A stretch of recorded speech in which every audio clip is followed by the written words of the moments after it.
오늘은 김수로와 허왕욱의 결혼식에 대한 얘기를 하겠습니다. 지난 시간에 이 얘기 조금 했죠? 네. 네. 자, 김수로는 총각이었어요. 그래서 신하들이 결혼을 계속 권했죠. 그런데 이렇게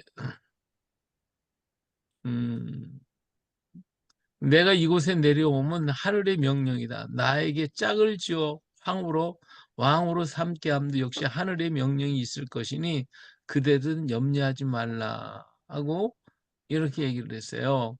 그래서 신하들이 계속 권했지만 그는 그 결혼을 하지 않고 기다린다고 그랬죠. 하늘의 명령에 따라서 난 할 것이다 그랬죠. 도마는 47년에 가야를 떠납니다. 그래서 아이타고로 가서 허왕옥을 중매하게 됐죠. 예, 예, 중매를 해요. 그래서 도마는 수로왕에게 붉은 돛을 달고 오는 배에 신부가 타고 있다고 전했어요. 그래서 매일같이 군사를 이제 보내서 주포, 이제 망산 돌아오는 곳에 사람을 보냈어요. 그래서 그 배를 기다리는데 붉은 돛을 달고 오는 배를 기다리게 됐습니다. 그래서 이것이 이제 과거에 인도에서부터 온 백길이에요. 이렇게 여러 백길들이 이렇게 있는데 요 백길에 대한 조사한 것은 어, 그 당시 그 KBS인가요? 거기에서 음, 그 허황 루트라고 하는 다큐멘터리에서 이걸 추적을 했어요. 추적을 해서 한 것이기 때문에 이건 뭐 제가 이렇게 한 게 아니라 다큐멘터리에서 이렇게 직접적으로 만든 것이라서 그건 정확한 것입니다.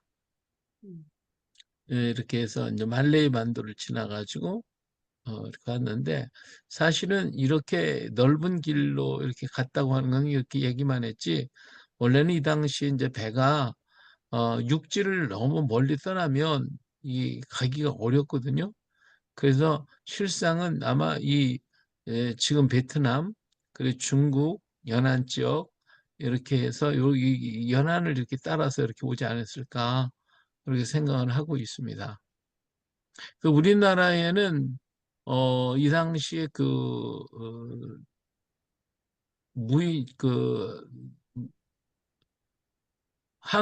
국제 항구가 전라도 쪽에 나주가 있고요. 나주가 있고 그다음에 영암이 있어요. 영암. 이 영암에 굉장히 그 많은 외국 선박들이 왔고 이 영암에서 일본 쪽으로도 많이 배가 갔어요. 그래서 우리나라하고 일본하고도 통상을 굉장히 많이 한 곳이 전라도 영암이에요. 자, 여기서 또 이제 해안선을 따라가면 남해가 나오죠. 남해. 이게 남해에 보면 상주 해수욕장이라고 지금 있는데 거기가 배가 닿기가 아주 좋은 곳이에요. 그 다음에 거기서 지나가면 이제 우리 낙동강 하류로 들어오게 되죠. 그래서 그 전에 이제 김해에 도착을 하게 됩니다. 자, 거기 보면 이제 망산도가 있는데 지금 여기 보면 망산도라고 하는 이 섬에 조그만 섬이에요. 거기에 이렇게 팻말을 붙여놨어요. 돌비를 만들어서 이렇게 해놨는데 사실은 이게 망산도인데요. 여기 보이는 게요. 이 피가 여기 있네. 여기 있어요. 근데 지금은 여기가 다 육지가 돼 버렸어요. 육지가 돼 가지고 지금 여기 간척하고 있잖아요. 이게 다 막아버려 가지고 바닷물이 이제 들어올 때 많이 들어올 때는 조금 들어왔는데 지금 다 막아버리니까 지금은 다 이게 육지가 다 돼버리고 말았죠. 그래서 망산 돌아가는 섬만 이렇게 표시를 지금 해놓고 있습니다. 자, 이제 48년 7월 27일 날 저녁에 보니까 군사들이 보니까 정말 붉은 돛을 달고 오는 배가 저쪽 서쪽에서부터 오고 있었어요. 그래서 군사들이 너무 놀라갖고 정말로 붉은 돛을 달고 오는 배가 온다고 신호를 보내게 됐죠. 예, 신호를 보내가지고 이날이 언제는 48년 7월 27일이에요. 망산도에서 배가 오는 것을 보고 그래서 이제는 신호탄을 올려가지고 김해에 있는 김수로 왕릉에 전달하게 됩니다. 그런데 그때 마침 그때가 썰물 때였어. 썰물이어서 주포에서 더 이상 큰 배가 이 김해로 들어올 수가 없어요. 그 당시에 이제 김해 앞바다도 김해가 지금은 다 육지고 김해 평야가 만들어져 있는데 사실은 그 당시 그 김해 평야가 없어요. 그 평야가 전부 다 바다였습니다. 그래서 배가 들어가야 되는데 썰물이 되고 보니까 거기가 이제 갯벌이 되어버리고 거기에 그 움푹 들어간 갯벌 안쪽으로 움푹 들어간 곳이 이제 해반천이라고 하는 곳이에요. 그 해반천 곳에 작은 배를 대가지고 해반천을 따라서 김해로 들어오게 됩니다. 그래서 지금 저 김해에 가보면 그 해반천에 요렇게 이게 해반천 옛날에 있었던 지금 수로예요. 지금은 뭐 이게 형태만 있지 사실은 뭐 물이 들어오거나 그러지는 않아요.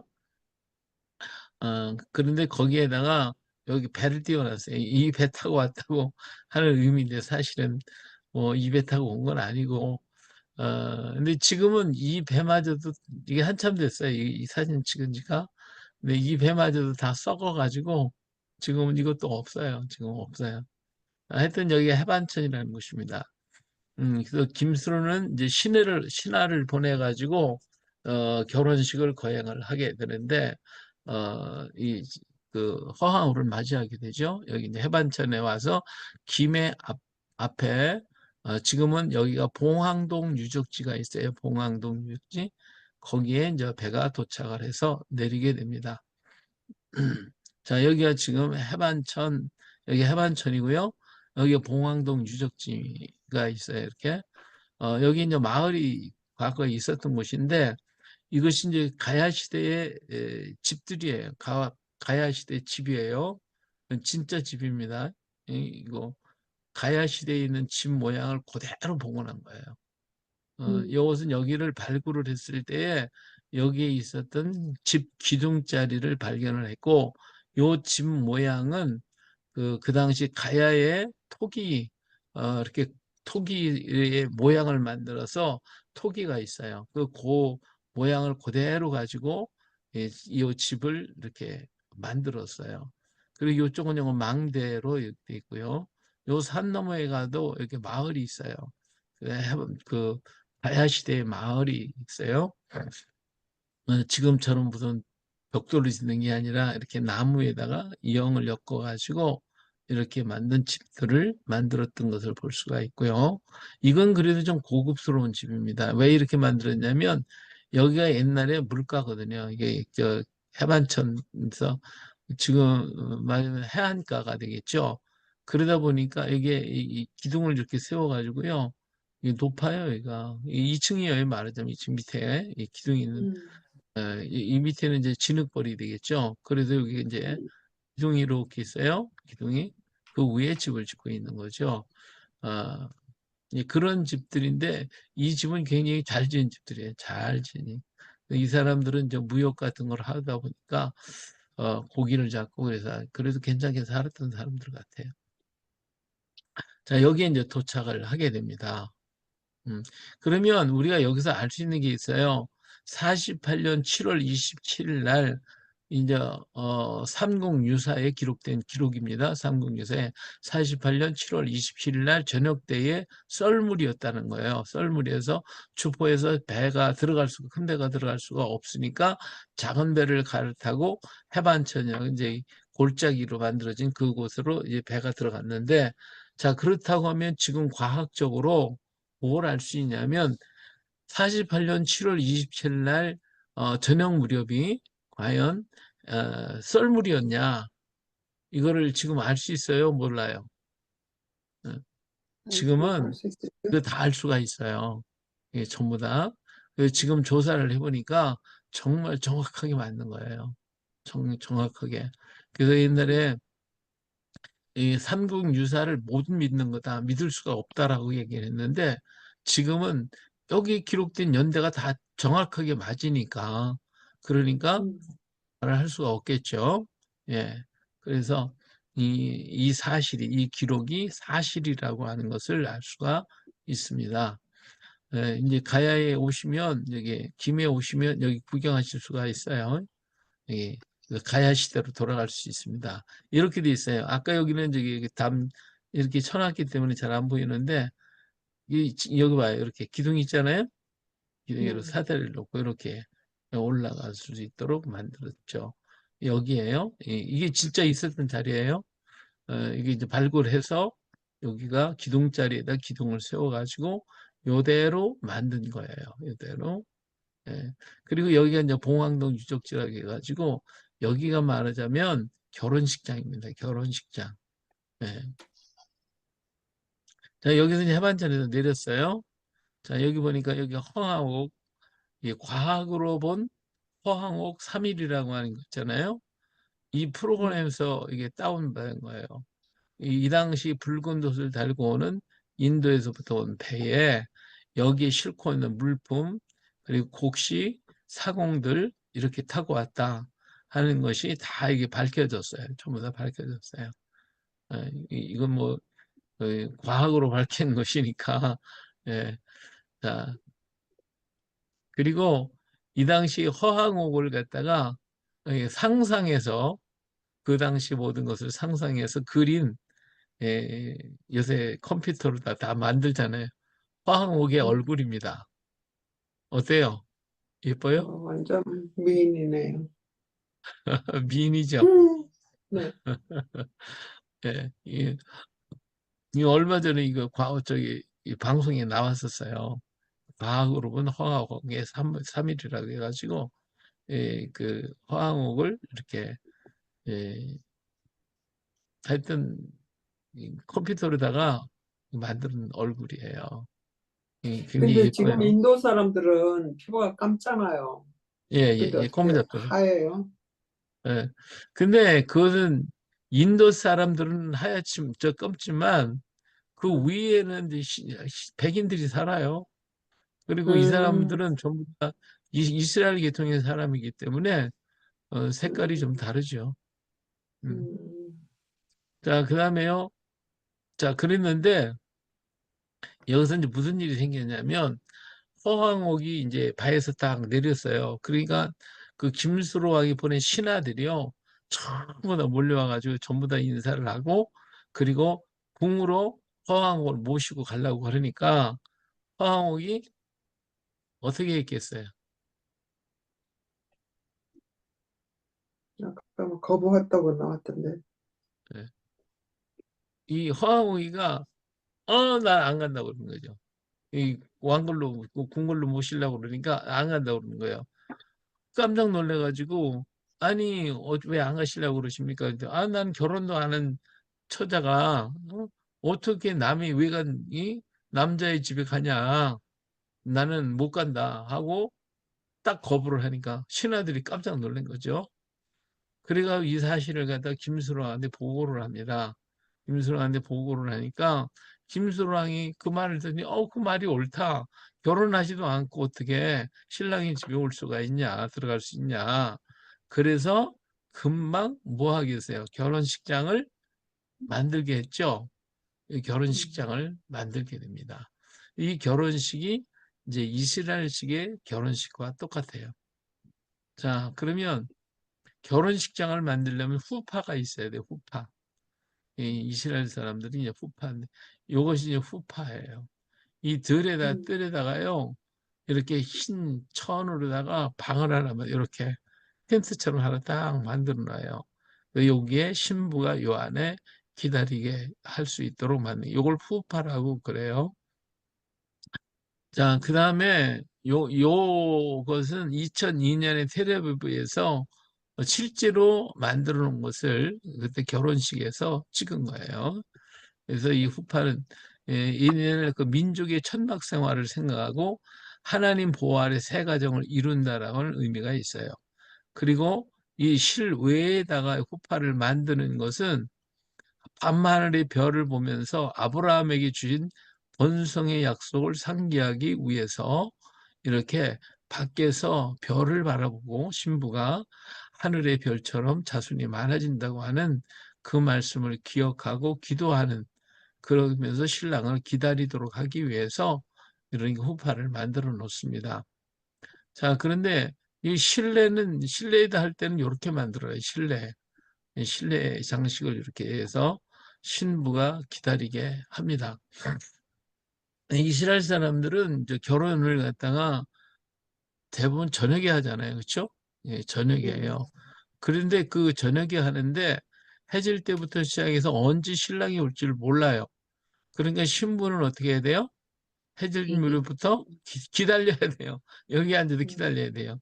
몇 시간 걸릴지도 모르고 금방 올지도 음, 모르기 때문에 아예 처음부터 기다리는 겁니다. 이렇게 기다려요. 이것도 이제 실질적으로 이스라엘에 있었던 걸 사진 찍은 건데, 자, 여기 이제 사진, 신랑을 기다리는 신부들의 모습을 봅시다. 자, 아까 이제 여기에 사람들이 이제 와서, 여기 신부가 와서 앉아서 지금 기다리고 있는 장면이에요. 자, 실제 신랑을 기다리는 신부. 요거 아까도 말했지만 2002년 저녁 9시 텔아비브에서 찍은 사진입니다. 리브가는 이삭이 보이자 스스로 면박을 취하여 얼굴을 가리. 여기 지금 면박을 취했죠?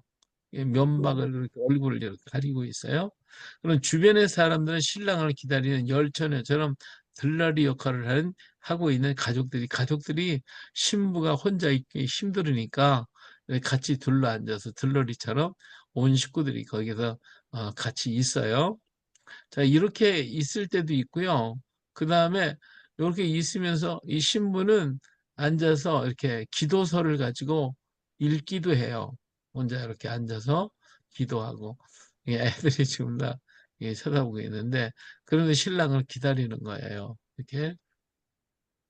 이 신부는 기도서를 읽으면서 신랑을 기다린다. 기다리는 그런 때도 있어요. 그러니까 뭐 9시인데 10시쯤 오면 얼마나 좋겠어요. 그렇죠? 빨리 오면 좋은데 새벽에 막 3시고 4시 오면 어떻게 하겠어요? 그때까지 기다려야 되는 거예요. 이것이 우리 예수님 오시는 어, 것과 같은 그런 의미가 담겨져 있습니다. 자, 그럴 때에 이제 허황옥은 이제 신부가 그 어, 호파를 만들어 놔야 하잖아요. 아무것도 준비가 안 돼 있으니까. 그 사이에, 어, 허황은 산으로 올라가요. 거기에 이제 산이 있는데 산으로 올라가요.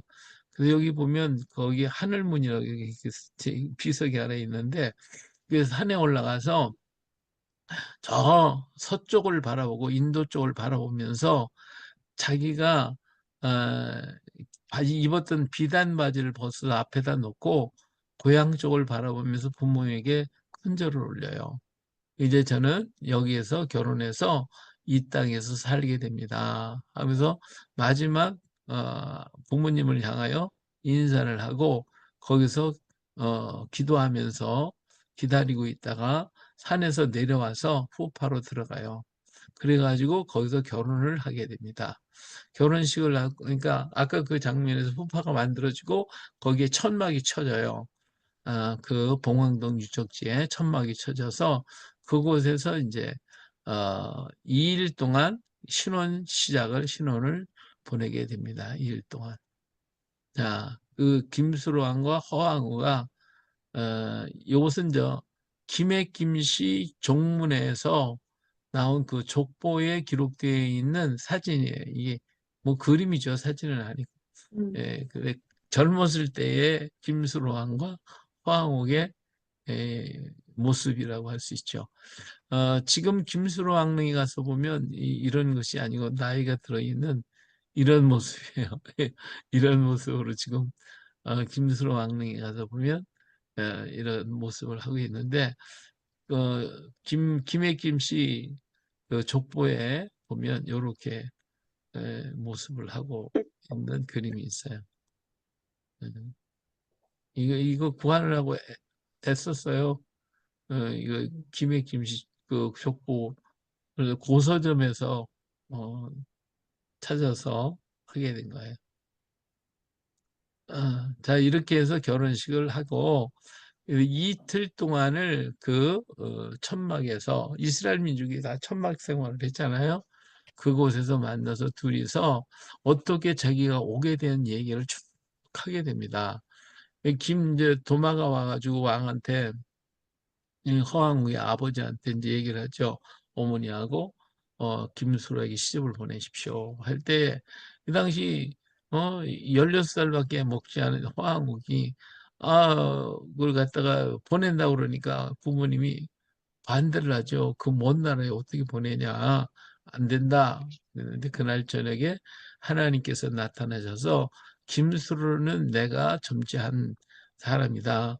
그러니까 너는 화항옥을 이제 그 딸을 보내라. 그래서 그를 도와주라고 그랬어요. 그래서 허황옥은 바로 아버지가 어머니가 꿈을 꾸고서 아침에 그를 보내면서 선교사로 파송하게 된 거예요. 말하자면.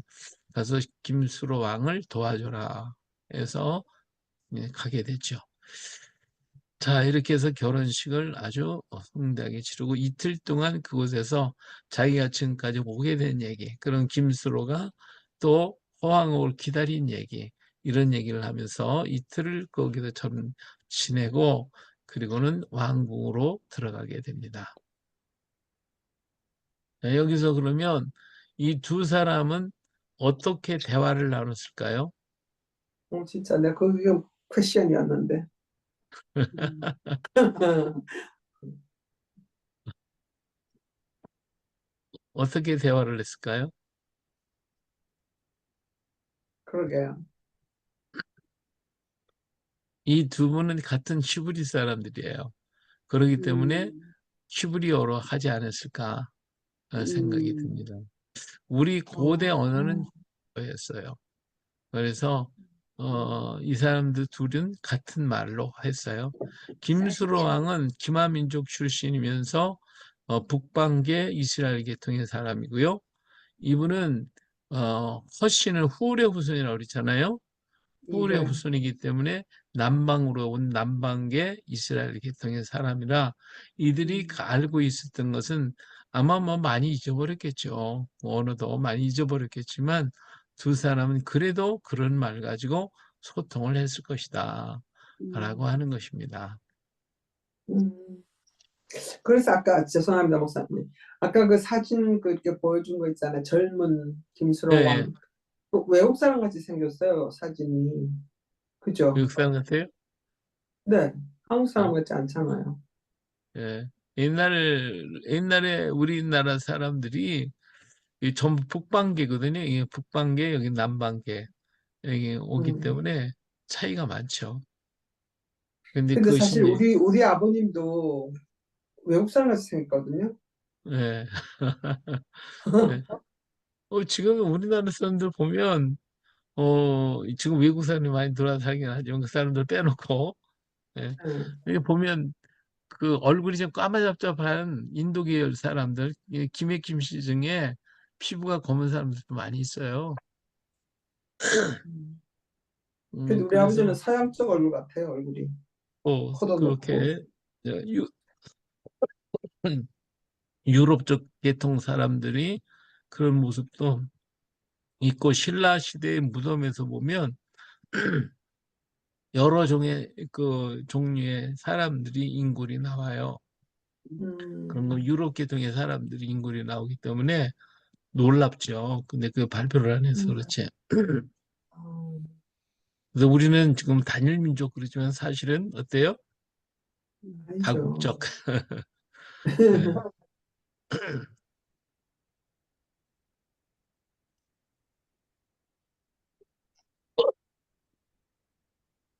네. 자, 그래서 그 사람은 결혼을 하고요. 그리고 이제 배가 떠나가게 되죠. 그때 그 배에 싣고 왔던 돌을 내려놓게 되고 그게 이제 파사석이라는 거죠. 자, 근데 이 장유화상이라는 사람이 있어요. 이 장유화상 이제 불교계에서는 장유화상이 허황호를 데리고 왔다. 이렇게 얘기를 하고 있어요. 근데 그 장유화상이 과연 누굴까 하는 것이죠. 그 장유화상에 대해서 불교계에서 얘기하는 걸 뭐라 그러냐면 이름은 허보옥이라고 얘기하고요. 이 기록이 1915년 허식이라는 사람이 지은 가락국사 장유화상 기적비에 기록되어 있어요. 1915년입니다. 수로왕 건국 7년에 보주태후 허씨, 아유타구 공주 부모의 분부를 받고 가야로 건너와서 수로왕의 배필이 되었는데 그때 잉신 등 수십 명의 일행을 감호하니가 화상이니 태후의 오빠다. 그래서 그러니까 어, 허왕욱의 오빠가 장유화상이다. 이 장유화상이 그 당시에 이 잉신이라고 하는 신하들 수십 명을 데리고 왔다. 온 사람이 바로 장유화상이다. 이 화상이라고 하는 것은 스님이라고 하는 그 격식보다 훨씬 높은 지위에 있는 사람을 화상이라고 부르거든요. 근데 이 장유화상은 부귀를 뜬구름같이 보고 티끌 세상을 초연하여 불모산에 들어가, 불모산은 지리산을 얘기해요. 들어가 장유 오랫동안 은거했다가 사람의 눈에 안 띄도록 없어졌다가 나, 장유 하여 나오지 않으므로 장유라는 이름을 붙였어요. 그러니까 오랫동안 사람이 보이지를 않아요. 지리산 속으로 들어갔다고 얘기를 해요. 세상 사람들이 그래서 장유화상이라고 이름을 붙였고 이 내용이 은하사 치운의 중숙이라고 하는 곳에 기록을 해놨어요. 그리고 만년에 가락국의 왕자 7명과 더불어 방장산, 여기 또 지리산을 얘기해요. 들어가 성불 했으니 그 7명의 왕자 있죠? 네. 허왕하고 김수로 왕이 자녀를 몇 자녀를 낳냐면 12자녀를 낳았어요. 아들 10명에 딸 2를 낳습니다. 그런데 그 중에 한 사람은 왕이 됐겠죠. 김수로 왕의 뒤를 이어서 첫째 아들은 왕이 됐고요. 둘째하고 셋째하고는 이 허왕후가 자기 성을 줬어요. 그래서 허씨가 됐어요. 허씨. 그래서 두 사람이 허씨를 줬어요.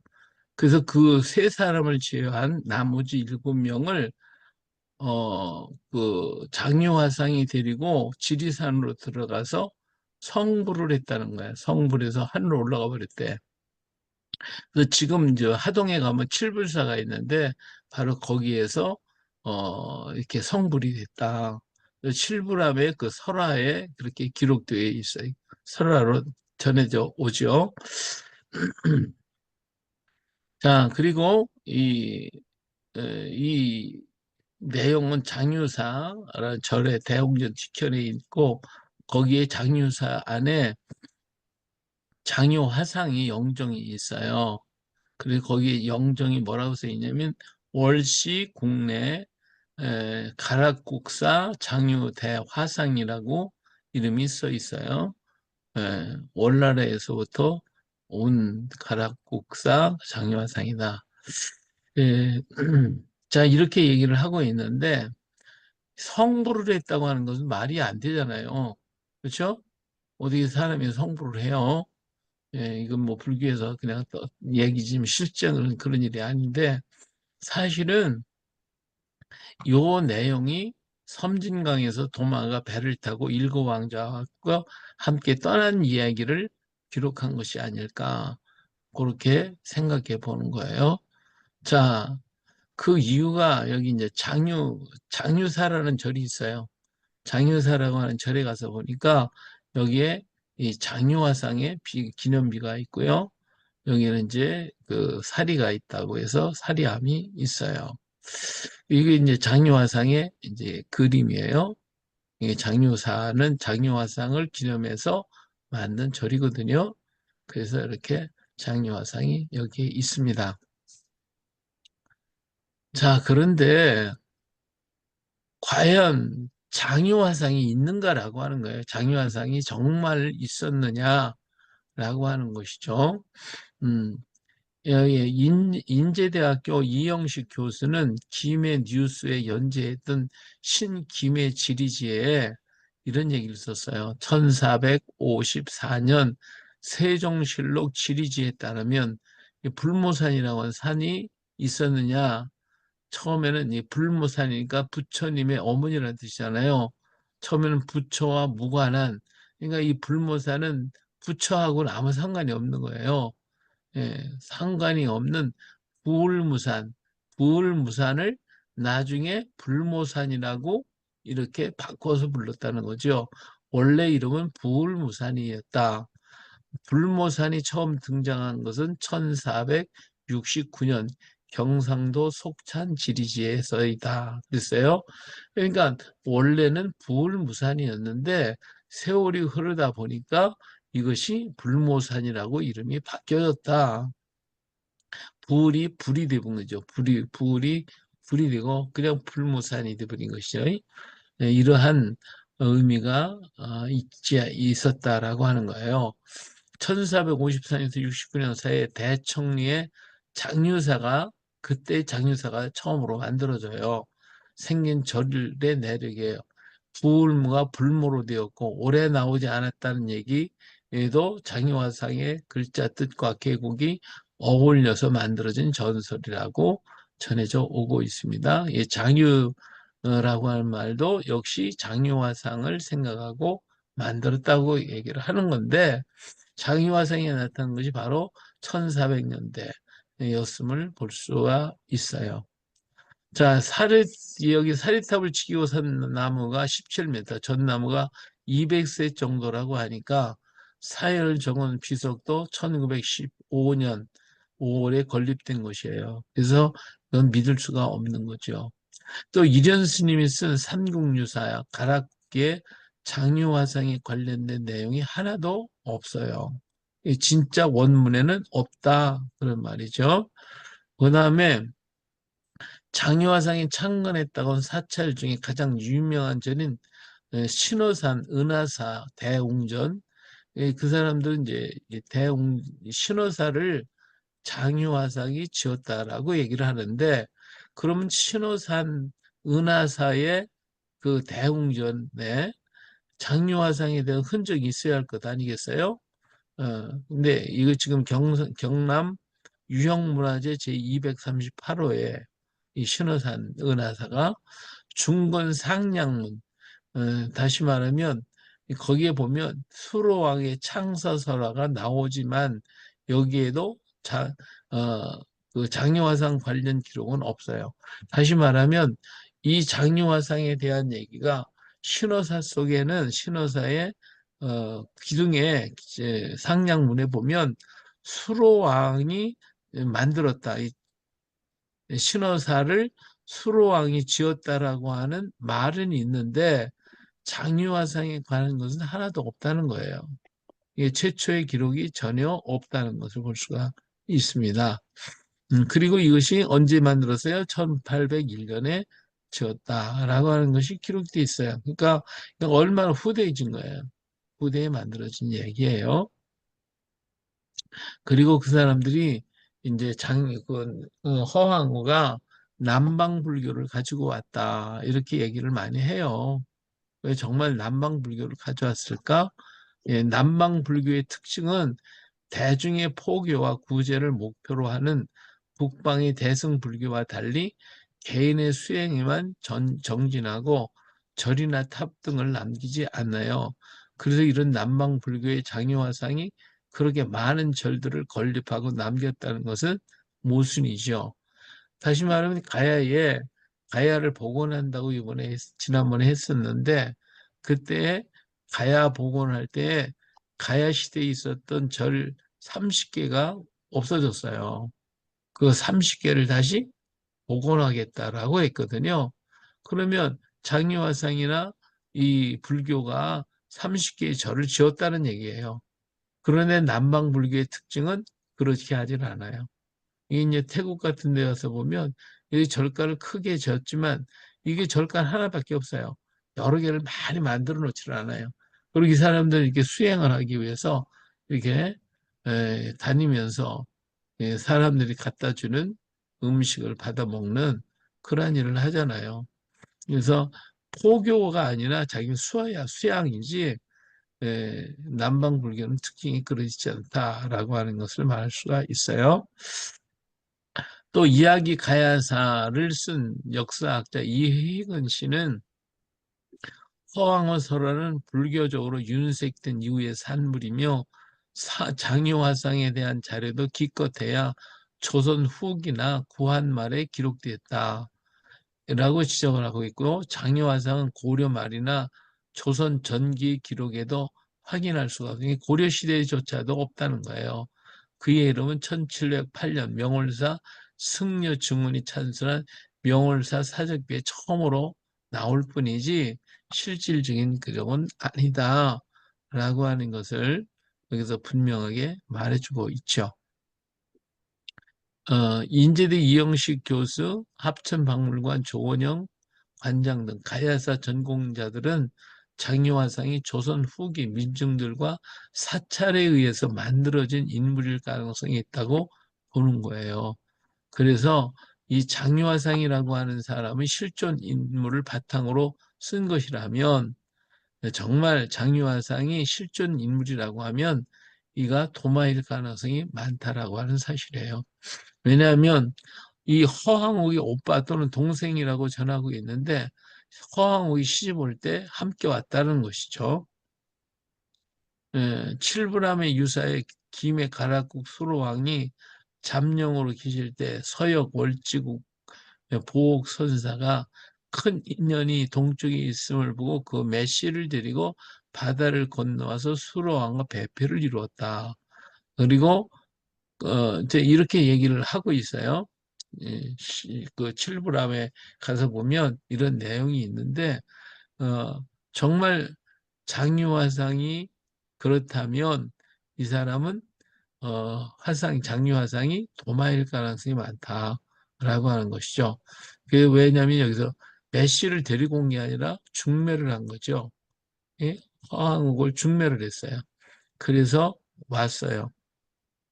그리고 그는 굉장히 검소한 생활에서 도마를 했다고 그러는데 도마가 그렇게 있거든요. 도마를 먹는 거, 입는 거, 검소. 늘 기도를 했어요. 한 번 굴에 들어가면 한참 동안 기도를 했거든요. 장유라는 말은 오랫동안 보이지 않았다는 의미로 인도로 돌아갔잖아요. 47년에 도마가 인도로 갔어요. 갔다가 그는 이제 47년에 인도로 갔다가 48년에 마리아가 죽어요. 마리아가. 그래서 48년 마리아가 죽었다는 소식을 듣고 그는 50년에 예루살렘으로 돌아갑니다. 50년에 사도회의를 하고 52년에 2년 동안 예루살렘에 있다가 52년 되는 해에 다시 인도로 건너와요.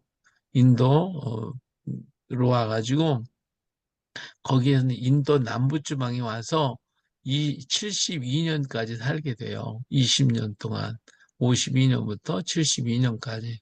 그럼 20년 동안 살면서 그는 자기가 세웠던 김수로 왕 허왕국이 그리웠을 거예요. 어떻게 살고 있는가. 그래서 아마 장유화상이 그때 한 번쯤 한국에 다시 왔을 것이다. 그러면 장유가 됐잖아요. 오랫동안 보이지 않더니 갑자기 나타난 거예요. 그래서 그걸 갖다가 장유했다. 이렇게 보는 것이고, 여기가 이제 칠부람에 이런 연못이 있는데, 김수로 왕의 왕과 일곱 아들을 데리고 여기 칠부람이에요. 칠부람으로 들어갔는데, 가서 만나려고 그러면은 안 보여준대요. 왜 안 보여주냐면 지금 성불을 해야 되는 도를 닦고 있는데 만나면 이 도가 깨진다 이거지. 그래서 이 연못을 쳐다보면 일곱 아들이 하늘로 승천한 성불하는 것을 보게 될 것입니다.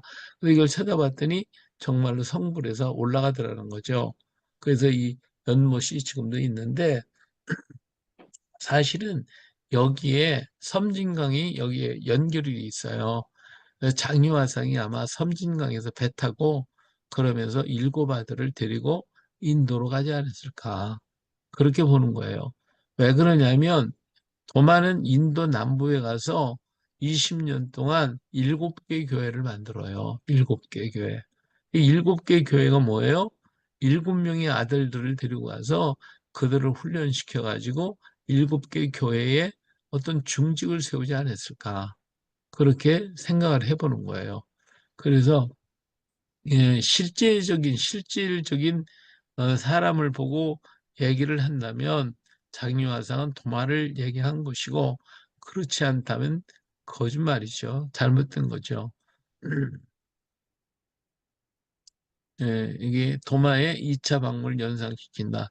도마는 인도 남부에 전도하다가 순교를 해요. 그가 복음을 전한 가야에 한 번 더 오지 않을까 하는 추론이에요. 이때 수로왕의 아들들을 가리켰으며 그 후 그는 다시 인도로 돌아갔어요. 도마는 청결한 삶과 기도 그리고 말씀을 가르쳤기 때문에 그렇게 말씀드릴 수가 있겠죠. 여기 칠부라면 일곱 아들에 대한 부처가 있어서 그들이 성불을 했다고 이렇게 얘기하고 있는 것이죠. 근데 실상은 도마가 일곱 아들을 데리고 인도로 가서 7개 교회를 개척하고 그리고 그곳에서 이 일곱 아들들에게 어떤 직분을 맡겨주지 않았을까. 그렇게 보는 것이 합당하다고 보겠죠. 자, 그러면 그 장유화상에 대한 이야기가 가락국기에는 어떻게 나와 있는가 한번 보겠어요. 삼국유사에 있는 내용이에요. 이 밖에 시종한, 그러니까 이 밖에 여기 지금 따라온 사람들이요. 시종한 잉신 두 사람의 이름은, 그러니까 그 허황을 이렇게 보좌하면서 시종이 있는 사람이 뭘 잉신이라고 그러는데 이 두 사람 이름이 신보, 조광이라고 하는 두 사람이에요. 그들의 아내 두 사람 이름은 모정과 모량이라고 하는 여자가 이들의 부인이었어요. 신부와 조각의 부인이 모정과 모량이었어요. 그리고 데리고 온 노비까지 앞에서 20여 명인데 가지고 온 금수 능라와 의상 필단 등등 이렇게 기록할 수 없을 만큼 많았다. 왕후가 점점 왕이 계신 곳에 가까워 오니 왕이 나와서 맞아서 함께 장막 궁전에 들어갔다. 잉신 이하 여러 사람들은 뜰 아래에서 뵙고 즉시 물러갔다. 왕은 유사에게 명하여 잉신 내외들을 인도하게 하게 하고 말했다. 그랬어요. 자, 여기 이 삼국유사 본문에 보면 잉신과 함께한 신부와 조강 그리고 아내의 이름이 기록되어 있어요.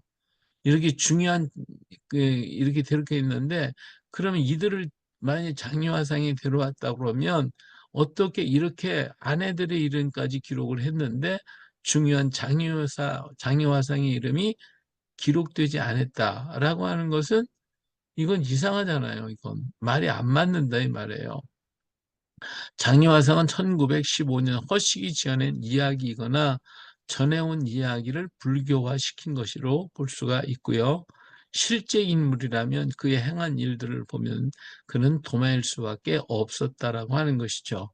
그리고 김수왕의 아들 7명이 과연 어디로 갔을까요? 하늘로 올라갔어요? 승천했어요? 예수님인가? 아니잖아요. 그건 아마 인도로 갔을 것이다라는 거죠. 도마는 7아들을 데리고 칠벌사에서 성경을 가르치고 함께 인도로 간 것이 아닐까. 그러니까 이 허황옥이나 김수로 왕은 누구를 믿을 수 있어요? 도마를 믿을 수가 있겠죠. 도마를 통해서 세례를 받았고 도마를 통해서 안수받고 왕이 됐으니까 다른 사람은 못 믿어도 도마를 믿는단 말이에요. 그러니까 자기 아들 7아들을 그에게 맡겨서 공부시키게 하고 그를 데리고 떠나도 그렇게 뭐 이상할 게 없잖아요. 근데 왜 7아들을 데리고 갔냐? 이 아들이 많이 있으면 나라가 이 아들들이 싸운단 말이에요. 왕의 문제 때문에. 그래서 이들을 데리고 갔다라고 하는 것이죠. 그래서 김수로왕의 자녀들은 김해김씨, 김해허씨, 인천이씨가 되는데 허왕은 12남매 큰 아들은 왕이 되고 두 아들은 허씨성을 두었어요. 두 딸은 신라 석탈의 부인이 됐고 또 한 딸은 일본 왕실 천황 가문으로 시집을 가게 됩니다. 자, 왜 그러면 허씨성을 주었을까라고 하는 거예요. 이것은 허황우가 자신의 일을 감당하게 한 거예요. 이 허황우는 이 땅에 와서 그냥 온 것이 아니에요. 그는 의술을 가지고 있었어요. 의술. 어떤 의술을 가지고 있냐면, 그는 그 목초의학, 아르베다 의학이라는 목초의학을 가지고 있었어요. 그래서 그걸 가지고 목초를 가지고 병 치료를 해주고 백성들을 치료해주는 역할을 했고요. 또 한 가지는 이 사람은 기도하는 사람이에요. 그래서 기도해 줌으로써 병을 고쳐줬고 어려운 사람들을 기도해 줬던 사람이에요. 근데 자기가 죽고 나면 이걸 할 사람이 없는 거예요. 그래서 두 아들에게 허시성을 주어서 두 아들에게 의사와 기도를 통해 가지고 치료하는 역사, 백성을 돌보는 일을 하도록 하기 위해서 두 아들을 허시성을 줬어요. 그래서 집안 대대로 내려오는 그러한 그, 의술이 그 목초의학이거든요. 그래서 그 목초의학이 내려와가지고 나중에 허준이 동의보감을 쓸 수 있었던 것은 바로 이 허씨 집안에 내려온 바로 그런 목초의학에 의한 그 원인으로 이 동의보감을 쓸 수가 있었어요. 그런가 하면 이 허엽이라고 하는 사람과 그다음에 이 딸이 있는데 허난설은이라는 사람이 허난설현 그리고 허균의 이제 홍길동전 있죠.